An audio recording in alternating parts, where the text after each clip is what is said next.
In this next excerpt, a commentator reacts to Biden's struggles on stage. Every time he comes on stage or they turn to him, I'm like, Joe, can you get it out? Let's get the words out, Joe. You kind of feel bad for him. That was the goal, to make you feel bad, so you stop asking questions.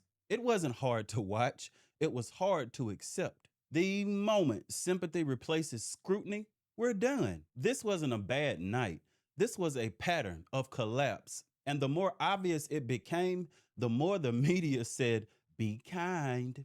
But when people did speak up, and especially conservatives, they were accused of mocking a stutterer. In this next piece, a heated debate about mocking Biden.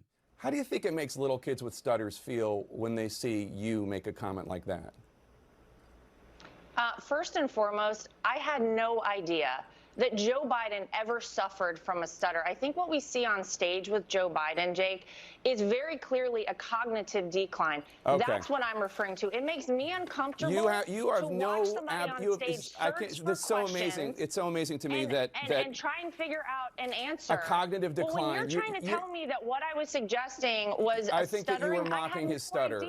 Yeah, I think you were mocking his stutter, and I think you have absolutely no standing to diagnose somebody's cognitive decline. I would think that somebody in the Trump family would be more sensitive to people who do not have medical licenses diagnosing politicians from afar. Plenty of people have diagnosed your father from afar, and I'm sure it offends you. Your father-in-law from afar. I'm sure it offends you. You don't have any standing to say. I'm not diagnosing him. What I'm saying, Jake, you just talked is about that a cognitive we can decline. See that Joe Biden I have is one last struggling question for you, Laura. You can't times on stage, and it's very concerning to a lot of people that this could be the leader of the free world. Okay. That is all I'm saying. I genuinely feel Laura sorry Trump. for Joe Biden. I appreciate it. They weaponized a childhood stutterer in order to cover up for cognitive failure. They demanded silence while Biden visibly malfunctioned. If you said anything, they called you cruel. If you even noticed patterns, they called you unqualified. But deep down,